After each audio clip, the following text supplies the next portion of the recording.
Boa tarde para todos.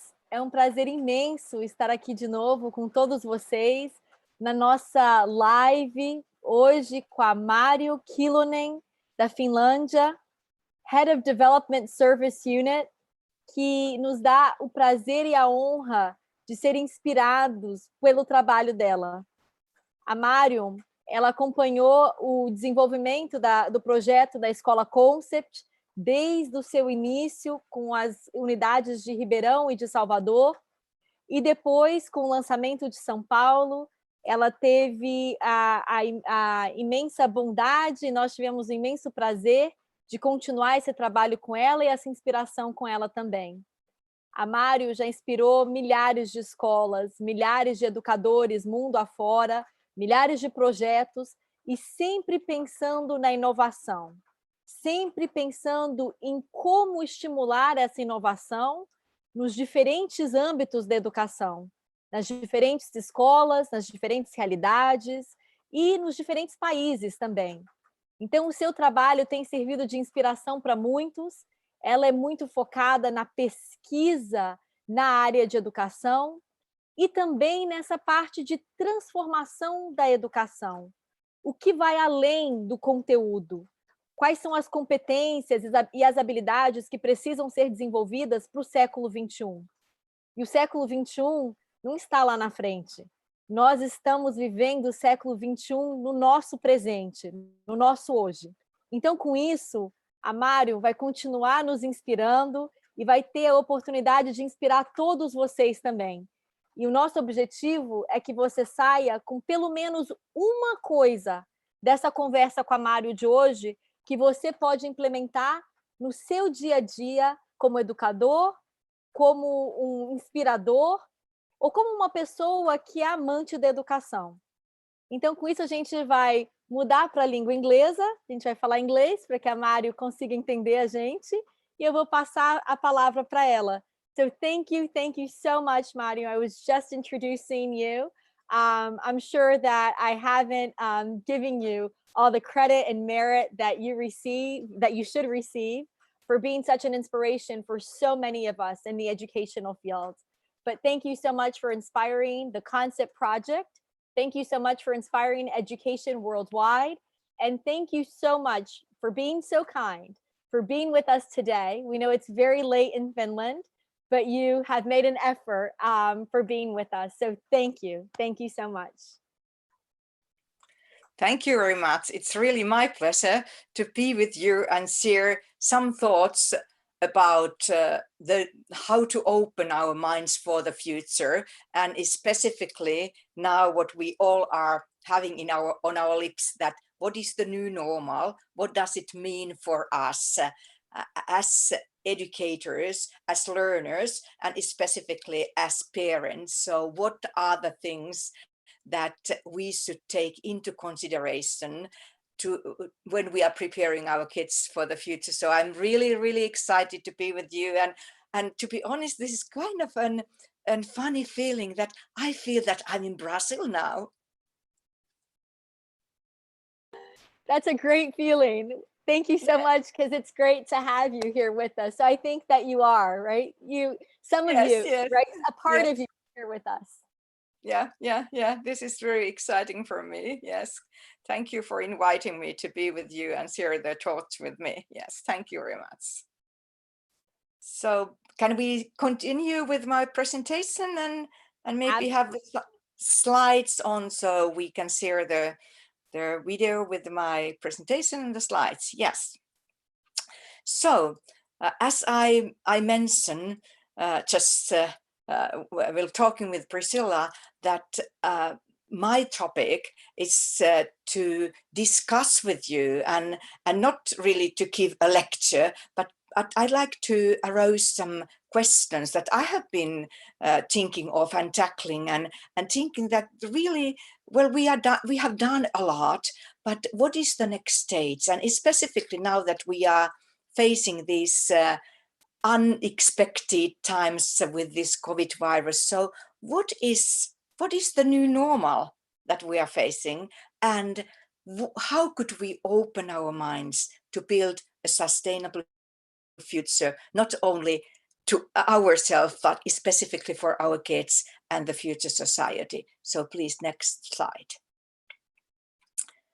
Next, please. So, just, okay. So the previous one, thank you. So thinking of change, we have been talking about the change and how our world has changed during the past decades, and specifically how digitalization is changing our world today, and not to mention for the tomorrow. And we are used to live in this kind of rapid change and new innovation, and adjust ourselves in the new innovation of digitalization and new technology to make in our everyday life. But this, what we are experiencing currently, so to me, I've been thinking of it, that this is really something unacceptable, something, a change that maybe we can't even comprehend it currently, that how it has breaked our everyday routines. If we are thinking of the routines that though the world is changing rapidly, but at the same time we have been able to keep on some routines, like things that the children go to school in the morning, they come back in the afternoon, we go to the work, we meet our friends, we do these things on everyday basis, and maybe even not to notice these routines that keeps us healthy and happy. And now the change is something that has made us to think that what is this? We don't even understand. Do we have a kind of understanding and a picture that what we are facing today and how it has changed our everyday life? So speaking of new normal, and the next slide, please. So I've been thinking of that. What is the new normal that we are facing? It's so extraordinary. It's so exceptional to what we have experienced, the changes that we have experienced previously. And because I wanted to dig down that what is, everyone is saying new normal. So what is the new normal? And one kind of description and definition of new normal is that is something dramatic has happened after. The new normal is a situation after something dramatic has happened, and something that is anything but ordinary. And thinking of the situation where we're living currently, so who could have guessed this 2 months ago? No one. I would say no one. We knew that there is some kind of virus going on, but how it has affected globally our way, it kind of came from nowhere. And the next slide, please. So this is kind of the definition of the new normal. And we have suddenly, in our new normal, there's a global discussion or discussion.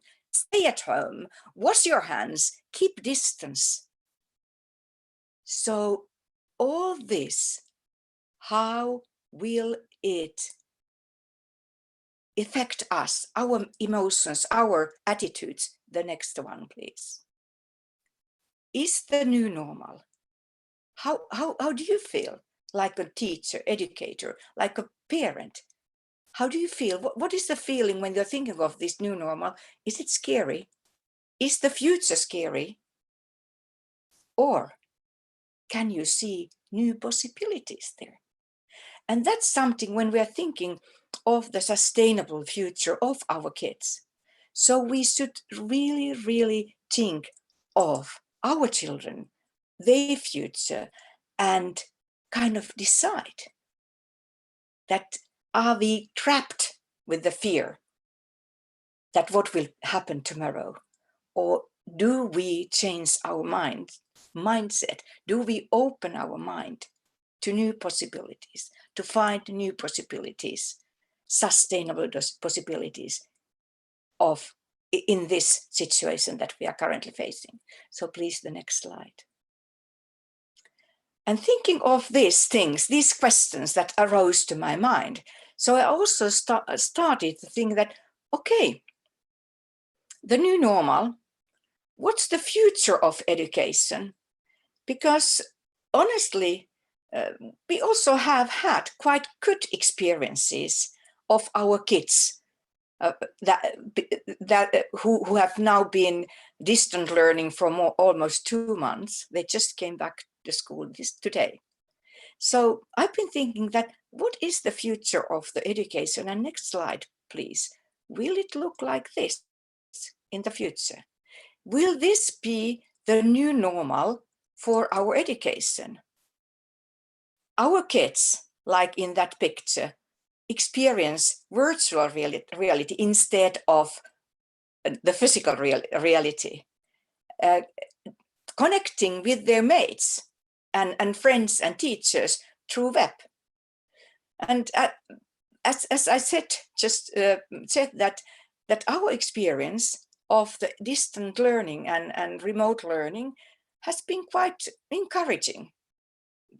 I've heard a lot of stories from the parents, from the students, and also from the teachers, that there are a lot of pupils that are really gaining of this kind of individual possibility of learning from distance.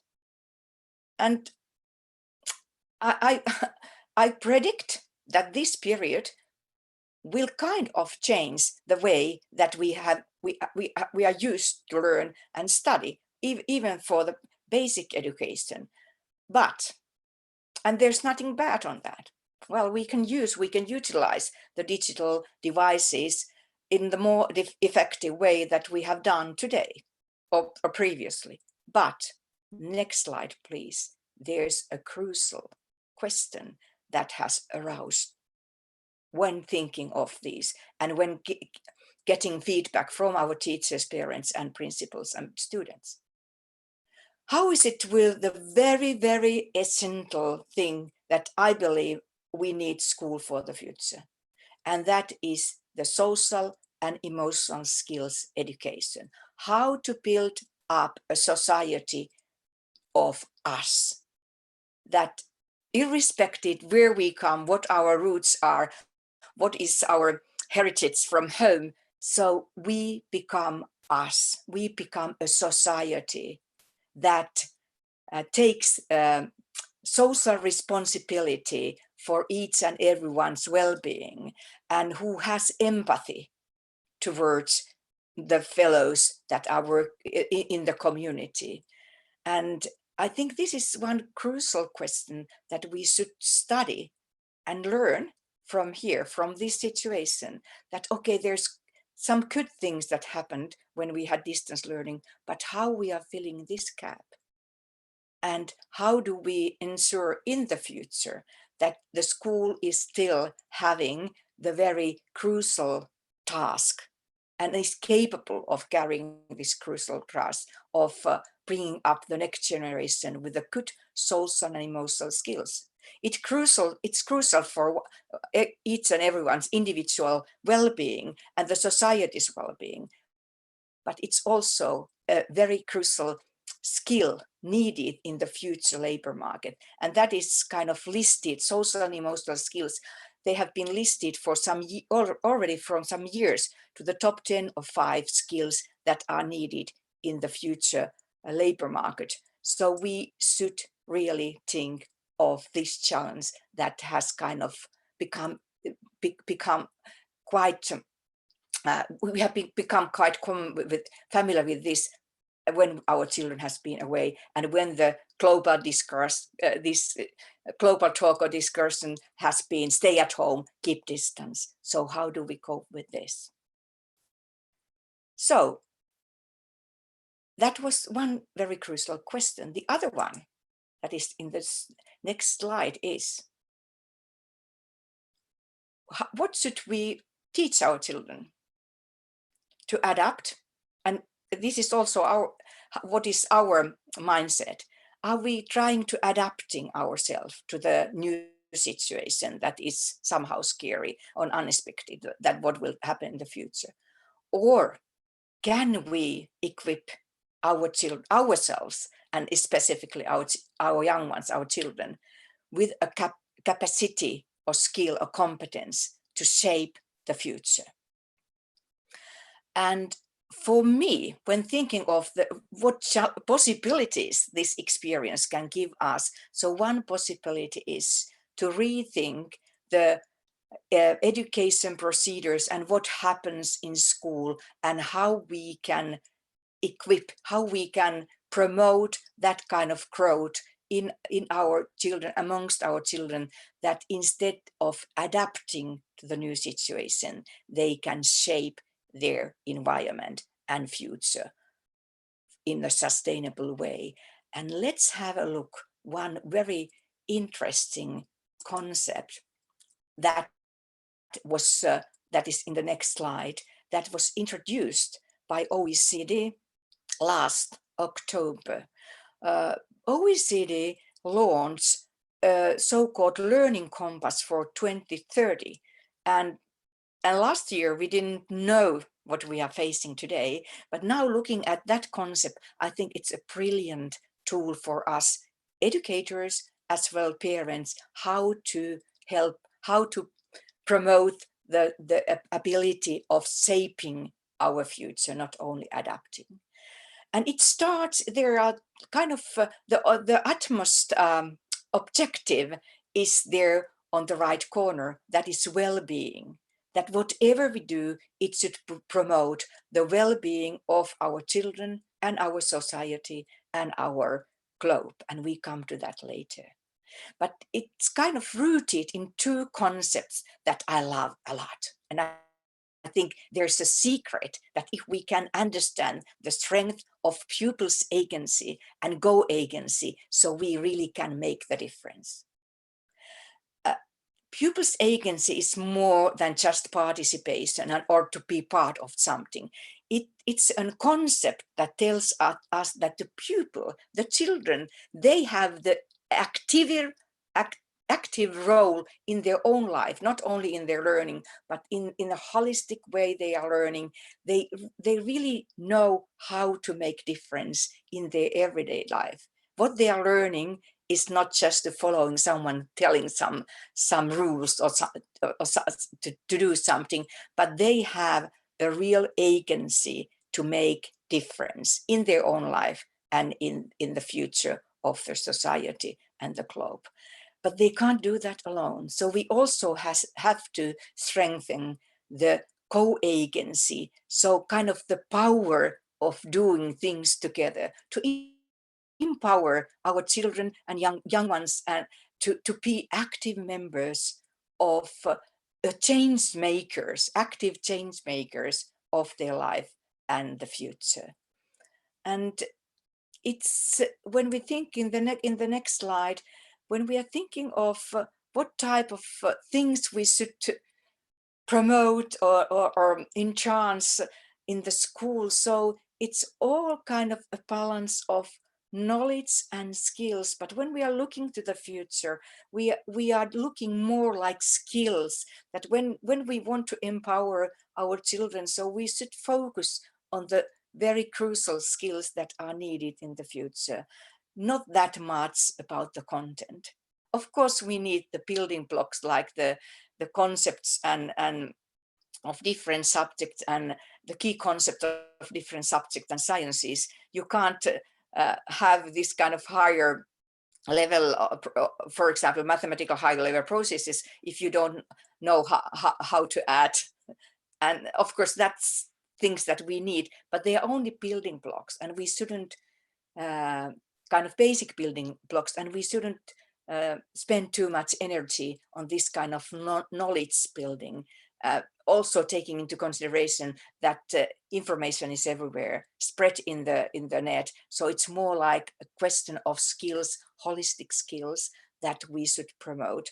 And I must congratulate you, the concept school, because you are really concentrating on this type of holistic skills instead of teaching content. And when we are thinking of the skills, so let's look at the next slide. In terms of this new the new competence, or this competence that I would emphasize a lot, this ability to shape your future. So it's all about creativity. How do we foster creativity and innovativeness of our children? This kind of quality that actually are inborn in our children, but how do we as educators, and how do we as parents let our children to bloom and grow in the atmosphere where of creativeness and innovativeness? But and these two things, I think, at least means I've been talking a lot of these qualities, that they are very crucial qualities when we are shaping our future. But I would go a bit deeper and introduce you something that I would say that this is a skill of design thinking. This kind of, when you are shaping something, you are actually redesigning your environment, and in the long term you have the ability of redesigning your future and your society's future, and that's something that is needed. So with this creativity and innovativeness, we go a bit deeper and look what is this kind of design thinking that I believe is one of the core crucial competence needed in the future. So let's look at the next slide, that how it could look like. And this is again this OECD framework, where they have introduced a very interesting concept of transformative competencies. And this transformative competence, it's defined that it's a competence that you have the ability to shape your future for yours, your mates, and the goals and the globe's sustainable well-being. So it's not only just learning a problem-solving skill or competence. It's more, it's deeper. We know designers, they design something new. So this transformative competence, as it said, it's transforming. It's really a competence or the skill that you are able to use the creativity and intuition to create something new. And the problems that we are facing today, they are so wicked, and we don't even know what the future will be in a few months. So in this type of uncertainty, we really need new type of skills, deeper skills, where you learn how to create something, how to shape your future, how to shape the environment. And it means, like it's said in those bubbles, that it's creating new value. It's not just kind of reflecting or repeating the past things, the things that were good in past, or that were successful in past, but it's creating new value. It's and one very crucial thing in this transformative competence is how you can handle with tensions and dilemmas, because they are there in our globe, and the skill that our kids need is how to reconcile tensions and dilemmas of today and tomorrow, and in a way that you always take responsibility. So what could that be in practice? Let's look at some very small examples. So let's look what type of skills we should kind of foster. And well, to me, this kind of redesigning or shaping your future, it means that we have to allow our children to think out of the box, or I would even love to say without boxes. You just let them to be innovative, to process things in a way that there are not set boxes that they have to be, the answer have to be this. We know that the traditional way of teaching has been always teaching the right answer, But in the world we are living today, that is not solving what we are facing. So we need an ability to think without boxes, and just and to see, to have visions, to have dreams, and then believe that I can make the change, I can shape the future so that the dream come true. Let's have a look at a very tiny example for the history in the next slide. When we are thinking of our cars, we take them naturally. Oh yes, we have cars. But think of the moment when Henry Ford started to invent his first car. So what if he had asked the obvious solution for the problem that people wanted to move quicker from A to B? So the obvious answer to that problem would have been, we need faster horses. So maybe we have to invent food that make us our horses muscle stronger, that they can run faster and longer. But no, Henry Ford didn't think inside the box. He really didn't have a box. So he started to invent a car that we can benefit all of us today. And people was not behind him. He was very alone with his innovation because people were afraid of that innovation. But still today we see the benefit of thinking out of box. And that's something that in the next slide, if we look at how our kids are actually, they have this inborn nature of thinking out of the box or without boxes. They are creative. They don't have, we teach them the obvious answers and to seek one path. But just think of if you have small kids, and you all probably have had. I'm a grandmother of a wonderful granddaughter that is 3.5 years now, and every day when we meet, so she has one question: Grandma, why? If I say, oh, it's so beautiful when the spring has come to Finland. Oh, why is it spring? And then when I say, give another answer, then it comes a why and why and why and why. So actually, instead of giving answers, we should start to discuss with this why question. That why are we doing this? What is the dream that we are aiming? What we want to know about this world, and how we'd like it to look in the future. And let's start to make our whys to become realities. Our questions that are out of the box, that that are not expecting the obvious answer. So let's try to be like little children, to explore their neighborhood and find really new solutions for their today's wicked problems. And so what could be kind of the key elements for that? Then in the next slide, some thoughts about that. How could we create an atmosphere where you can be relaxed and be innovative and start to shape your future? So there are many elements, but in this in my talk, I'd just like to pick some very crucial thing, and one is that if our children are very stressed, if they feel that they have to fulfill a lot of tasks and remember a lot of things and have tests and so on and so on, so that narrows our children's mind, and they, sorry and sadly sad to say it, but they lose their inborn innovation.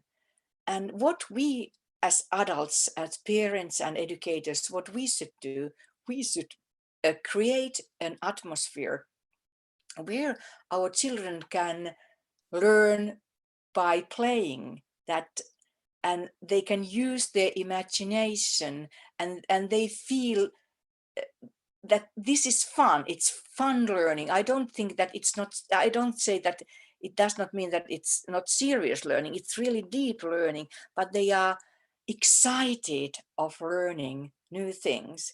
And learning through play, learning through by doing is a very, very important tool that we should not underestimate.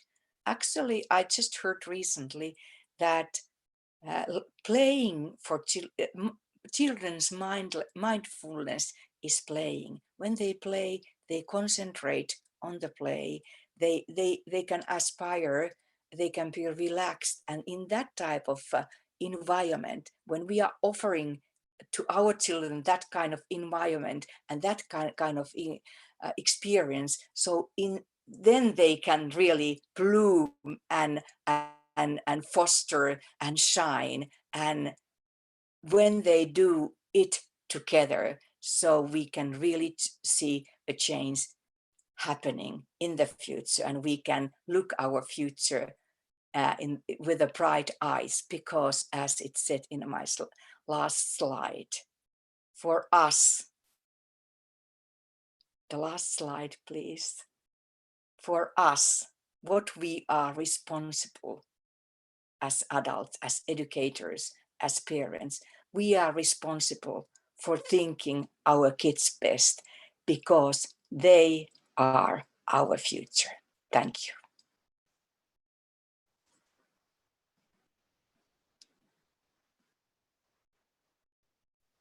Wow, Marjo, thank you so much for such an inspirational talk and for giving us a lot of provocation, for provoking our thinking, for provoking our curiosity, which is so important, especially during these times of COVID, that sometimes we get caught up in so many worries and so many other things that we lose sight of what really matters, of what really is important, which is the education and the future of our children.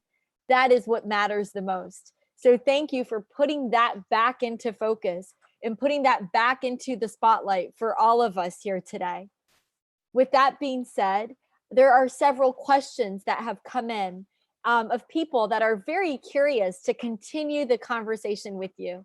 And I'm sure that if we could, we would stay here for hours and hours on end, because there's just so much to ask. But I have a few questions here that have been asked, and I think that it would be great to hear how you've been pondering about these questions. So with everything that's happening during COVID and with virtual learning, some families are considering this school year to have been lost. And I know that this is a feeling that families have all across the globe. They in the US, in China, I'm not sure what they said in Finland, but in many places around Europe, a lot of families have been really grappling with this.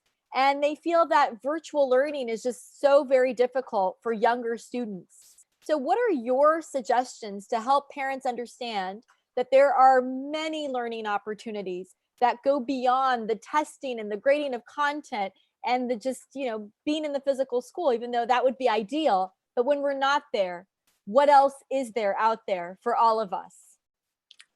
Thank you. Yes, I assume that situation that people are really struggling, and as parents, we always look our children's best. So of course, that's something very understandable, that you try to find, you are concerned about your child's future. But for me, how I see the picture is that if we are looking this as a possibility to create something new, so my suggestion is that we should rethink of this kind of culture of testing and topping a lot of content to our kids, and then being I've heard stories that kids globally have spent hours and hours, like 7 hours behind the screen and trying to do the things that they traditionally have done at school. And I would encourage everyone to rethink that what is the crucial thing here. And is it really that when testing, they are gaining more understanding and competencies? Or should we flip the setting in a way that we understand that this testing actually, sorry to say, is not improving learning. It's how we learn. And if we concentrate to the holistic learning process, so to our experience, there are a lot of possibilities working, for example, some phenomena that you can use different approaches of different subjects to solve problems. You can give the children this kind of collaborative tasks to reshape, to find new solutions for the things that they are interested in. And definitely, when the child is interested in what they are doing, they learn better. I know that our time is limited, but believe me, there are examples in Finland, very innovative examples, when the teachers have found out that I can't do the things the way I used to do. So let's flip the whole setting and let's give more empowerment to our kids, and let's trust them that they can do this. That actually everyone wants to learn, but if we are pushing them too much, so they get tired and they think that they can't cope it, and then the very same feeling is with the parents. So my advice is we should relax a bit and think what is worth learning and why. I think that connects very much. Last week, we had the opportunity to connect with Tony Wagner in our in.MIND series as well. And it connects very much to what he said, like what's worth learning, right? Is it volume?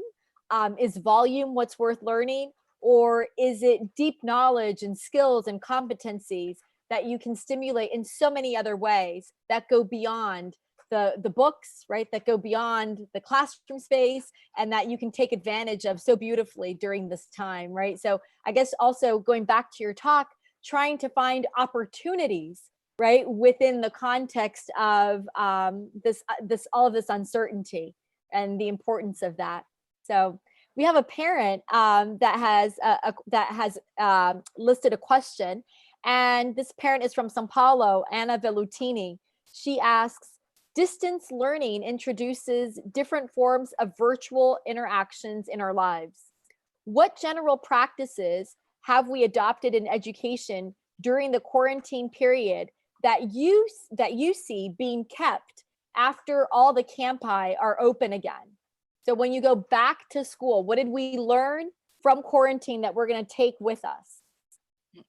Okay, that's a question that we have asked our teachers. I'm just waiting for the results, so now I have to rely only to my own opinion, because it would be lovely to share you with this kind of hundreds of thousands of answers that our teachers are giving to us, because that's something that when we were thinking of this COVID period or current period and the distant learning, so we wanted to see possibilities there, and we wanted to see that there are some things that can be beneficial for our kids. And one thing when I've been discussing with a group of teachers and principals is that some pupils really tend has shown to benefit of this type of learning, where they can do it in their own kind of time and space. And also one teacher, actually he's teaching a special class, so he said that he started with a very traditional way of teaching, that he has this kind of small session where he was giving instructions, and after that the pupils started to work, but he noticed that it was not working for the kids. So what he did, he was using the Khan Academy method. So he sent small videos for the pupils, so it was kind of a pre-homework, and then the pupils were looking at those videos, and then when they had this kind of interactive session with the teacher, so they could ask the teacher that what was the problem and what they didn't understand, and gradually they started to take more responsibility of their own learning. And when you have the agency, as I said in the beginning, when you have the agency of your learning, you get kind of inspired and excited. Oh, this is something that I can crap, and this is something I can learn. And in a way, when you get when your motivation, your inner motivation is rising, so you learn better. So I think this kind of new individual ways of learning, and also this kind of have kind of using these, for example, small videos and tasks that you can look at home, and then you can come back to school, and then you can discuss. So even we have been talking of flipped classroom. So I think we got a new experience how we can individualize the learning paths or personalize them even more that we have been doing, and the technology is their kind of an accelerator to this kind of way of teaching. But then when they come to school, they can rejoice doing things together. So let's not invite our children to school to do things alone. Let's let them to do it somewhere else. And then when they come to school, let's emphasize the importance of social and emotional skills. Yeah, that's beautifully said. And it's actually raining very, very hard here. So I hope that's not interrupting our communication. But it's beautifully said, because many times we tend to ignore the beauty of everything that can happen when students are alone, and all the growth and development with the social emotional skills and the habits of mind that can be put into practice. And then when they come together, the importance of what does that look like? What is that collaboration going to look like? Even respecting the social distancing norms and this new normal that we're all going to face. So that was beautifully said. There was another person within the chat, Nati Chan, who's asking about the here and now. So how can children and youth contribute to the here and now rather than simply being molding material for the future? How can they contribute to the here and now? Yes, I hope that I picked the idea, and I actually referred to my talk that when I was emphasizing a lot how to shape the future and how to shape the environment. So it starts from here and now, and I think that's when we are specifically when we are talking with our young ones, like teenagers. So they are really concerned about the future. You know, all this is now a new element that is scary, and everyone is talking that, okay, this kind of viruses, they probably have come to be here with us, and we need to adapt ourselves to live in this kind of new normal. And these things, they make our kids very afraid and scary, and it can frozen your, if you're very afraid, your all capacity, you just get frozen and you can't even move, and you feel that you are in trap. So when thinking of here and now, so to me, building up a sustainable future, it starts from here and now. We give tools our children to so that they can shape their future, not only here and now, not only try to demonstrate that let's not spoil our globe, but they really have some tools how they start with their mates to make the difference here and now in a way that it kind of brings up a more sustainable future for us and our societies. Absolutely. Absolutely. Really well said. We heard that today was a big day in Finland, and that today was the day that the kids had the opportunity to go back to school, to celebrate this gradual return to classes after 2 months in quarantine. So based on your perceptions and on the responses of the Finnish community, what messages could you give to Brazilian families and educators who are willing and they're waiting to go back to schools? What could we learn from today's experience in Finland to give us that spark of hope of when we get to go back?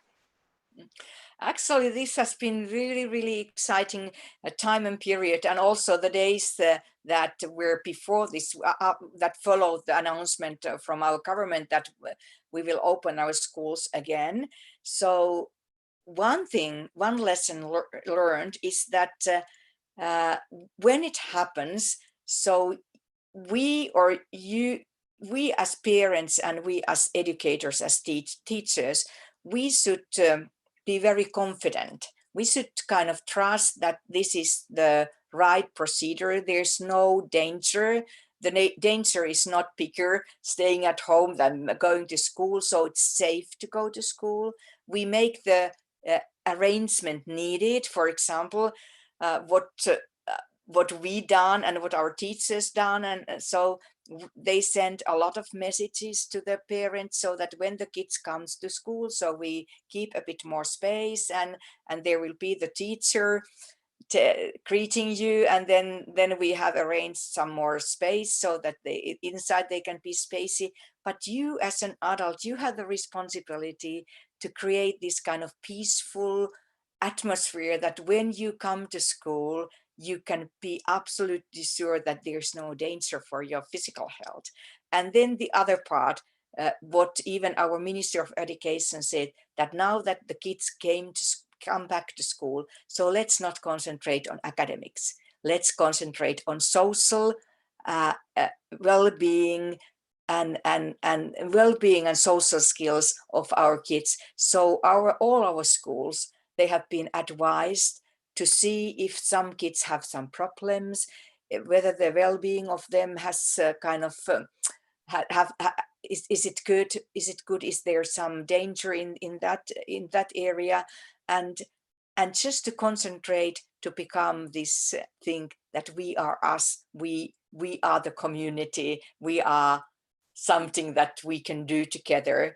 And it has been really, really beautiful to hear some interviews of the kids that they said, it's so nice to come to school and see the best thing that I can meet my friends. And even the teacher, one that was interviewed in one of our main magazines, so said that I'm so excited to meet my pupils. So I think that kind of excitement of being together again, not as isolated. So it's something that I encourage you that when the moment comes, when your government say that it's safe to go, so just trust that and let our children rejoice this kind of the opportunity to meet again. You know what, Marion, I think that it's that message is so important to all of us, because sometimes we again underestimate the power of well-being, right? And what does well-being really mean to an individual, and how our students, our learners, our children, how sensitive they are, and how they can really feel everything that's happening around them and everything that's happening with their parents and with the world today, and the uncertainties and the anxieties. And with those feelings, sometimes they take those feelings in, and a lot of their reactions and a lot of their responses are in response to how they're feeling. So coming back to the environment of a school and being in that safe space, right? And having teachers really embrace that safe space for the learners, I think is so important, so that they can then feel like there's a sense of belonging, right? Yeah. And that's when they're going to just take off. Yeah. Absolutely. Exactly. Thank you. I think we have time for just a few more questions, so that we're not very late in our end times. We have about 10 more minutes. But we have a question that was asked by an educator, and she says the following. The editor of Vija magazine mentioned, is it worth continuing to assess students during this period of online classes? If so, how should these assessments be done? How do we ensure that tests or assessments really serve to assess this child's knowledge without them using other resources during this assessment? And how is the process of assessment working in Finland? Right. Good question, because that's something that also we have been discussing with our teachers. And first, as I said, if you just assess, of course there has to be assessment, or I would like to say it more like that you give feedback to the pupil, and of course if you as a learner if you don't know what your objectives are, what you are about to learn, if they are not visible for the learners, so then you actually don't have the ownership. There's no agency in your own learning if you don't know what are the objectives. If they are clear to you, they have to be visible and understandable. But and in that kind of learning process, there's a process is more important than the end product or the assessment. But of course we need assessment, but what kind of assessment? That I think that is the crucial thing. That if we are only testing, so I as I said previously, I think that's kind of waste of time, because we are spending time in testing, and we all know that it's not kind of improving your learning. Your learning is improved when you understand the objectives, and when you can know what to do next. If you just get a score from the test, so what do you do with the A or 8 or whatever is your score? So what does that tell you as a learner? But the good kind of assessment tells the learner what to do next, so that they can go deeper and achieve better the objectives. So that's my answer to the first question. Then the other one, that when we are assessment and when we are looking how the pupils have proceed and what kind of competencies they have gained. So it came out this question that if they are doing a project from home, so how can we know that it's that student that made it? It was not his father or big brother or mother or big sister. And then one teacher said it in a very, very clever way, that, okay, when they are presenting or when they are sending to this learning management system or platform their work, so what you as a teacher, you can have a small discussion, like 5 minutes, and you can ask questions that about the thing, the project or the essay or whatever the child is producing, and ask some questions. And if the child can, if the child has understood what is in his or her project or essay, so then she or he has learned, and it doesn't make a difference if the father has helped him or the big sister has helped the learner. If the learner has learned, so that's our main goal, that you learn something. And if someone is helping you, so that's not the problem, because the main thing is that how you have learned. So I think we shouldn't be kind of too much worried that if someone is helping our kids to understand, but if the child can express in his or her own words what she or he has found, so then she has learned. Yeah, that reminds me again, it's not about the knowledge, right? It's not about you having the knowledge. It's what you're able to do with the knowledge that you have, right? How do you apply that knowledge? Yeah, right. Actually, yeah.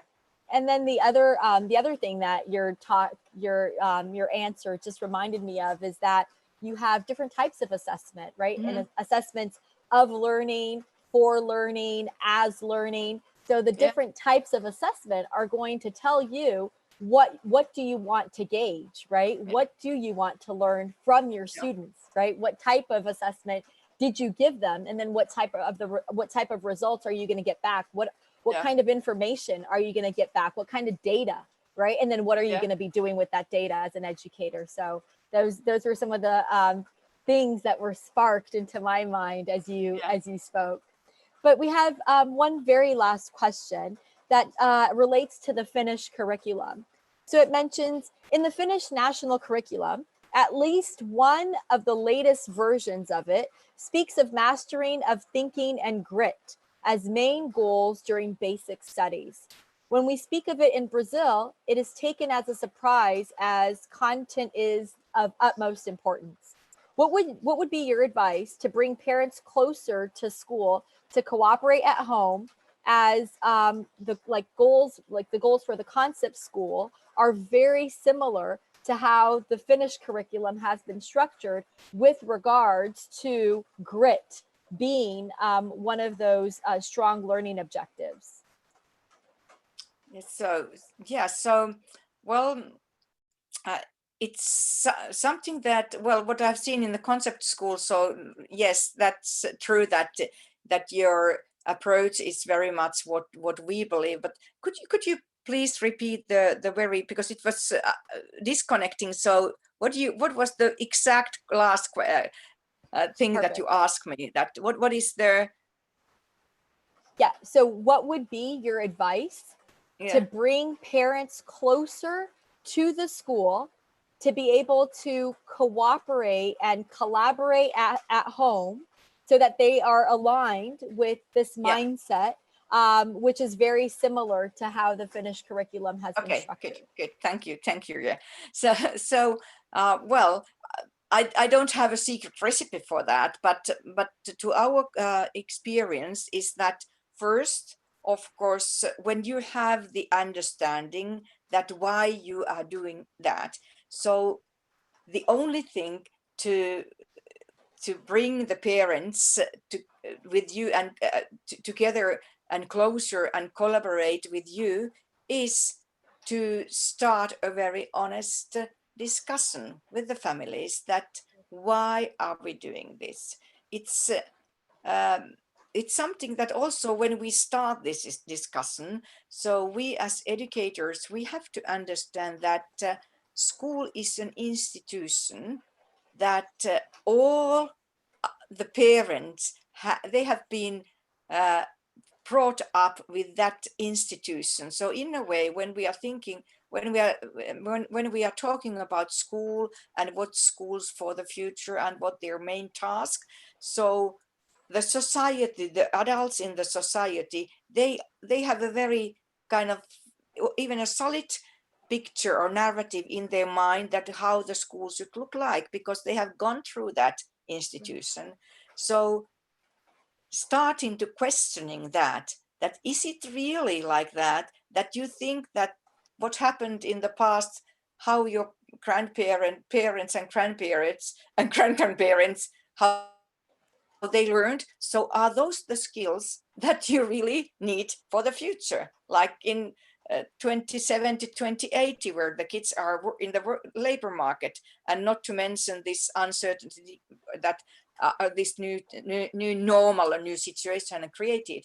So definitely we don't need people to stand behind the assembly line, but the traditional way of kind of packing content, it was built in on that kind of industrial era picture that you have to be very effective, you have to do the same things at the same time, and as have all quite many times saying, push the button at the same time at the same rate, otherwise you would mess the whole production line. But we know that this is not a competence that is needed in the future, and if we are only listening to those futurologists and those big business CEOs of big businesses, so they have a very different narrative, because they can see that what is needed even today. And so we can't kind of predict our future, but we can see that the competencies and qualities are totally different. And then my question is that if we are just learning content, so how much, for example, referred what I said about the transformative skill, the ability of shaping your future. So if your head is kind of fully packed with the content, so what do you do with that content? How you learn to shape your future? How you learn to shape it now and here? And when we do that content-based learning, so it's used always like in the silos, and you don't even know how to use that kind of even the cross-disciplinary thinking or approach. It's bringing us a bit wider and bigger picture. But if it's still about contents, it's not the skill and competence we need for the future. And I want to say what I said in my talk, that it's not that I don't mean that we don't need the basic building blocks for this kind of thinking, but if we are only looking at those, so then we are overloading our children's brains with this content, and they stop thinking. We have research-based knowledge on that when the child comes to school, they are very creative. They don't think inside the box or out of the box. They at least a lot of kids, they can think without boxes, they have new ideas. And then after 9 years, this is really one research from UK, that when they ask for the kids to solve a problem, I can't recall what the problem was, but to find out, for example, how to use some kind of equipment. So the pre-primary or the kindergarten kids, they had tens of new possibilities or kind of suggestion how you can use that. And then when you went to the ninth graders, so they ask, okay, what is the right answer? And that's really sorry. And then when we concentrate on content, we teach our children to know the right answer, or at least try to guess the right answer. And that's not, the computers do it better. So let's not put our kids in a situation that they have to compete with the computers in this kind of content-based abilities, because they can't win the computers. So let's give them a legacy that is really bringing up them to the future, and also give them tools to solve or reshape the wicked problems, so that we can have a sustainable future. Absolutely. Well, thank you so much, Marjo. One thing that I would just like to say is that's connected to what you just answered, is that there was also a project led at Harvard University called Project Mozart, which actually stands for like the misleading of learning and learning outcomes. And what they've done is they went to graduates on their graduation day at Harvard, at Brown, at Yale, at several universities.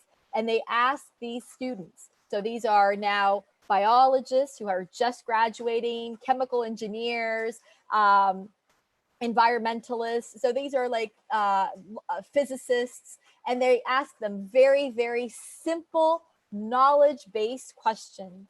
And these students have no idea about how to answer these questions. Like they just don't know. And the point of the project is, when you learn and your learning is just disconnected and the content is just completely disconnected to whatever you're going to do, you're not able to assimilate that knowledge and understanding. Yeah. And so it was so fascinating. It's definitely worth watching for those of you who haven't seen it. Definitely worth looking into, because it really gives you an insight where if these people who are graduates of Ivy League schools are not able to be like regurgitate these content-based answers, then who would be able to, and why aren't they able to? So lots of big, deep thinking questions arise. And I think that you have provoked us enough so that we can, go back and start thinking about the questions that you leave us with today. So thank you again. Thank you for the inspiration. Thank you for the learning. Thank you for being so humble to share with us each and every time that you join us. And this time it wasn't in Brazil, but we still made it work, even being so far away. Yeah, thank you very much. It was my pleasure. And I wish you courage to do things differently and start to shape your future for everyone's best and sustainability. Thank you. Thank you. We will. Thank you so much. Thank you. Everyone that has been with us, thank you so much for being with us for this hour with Marjo in our in.MIND series. We will continue with our series every single week. So next week, we have another part of our series. Last week, we focused on the pillar of entrepreneurship with Tony Wagner. This week, we focused on our pillar of sustainability with Marjo.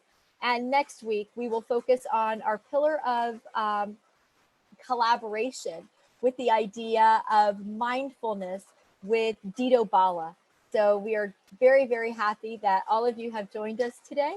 And we hope to see all of you next week on Thursday as well. Thank you.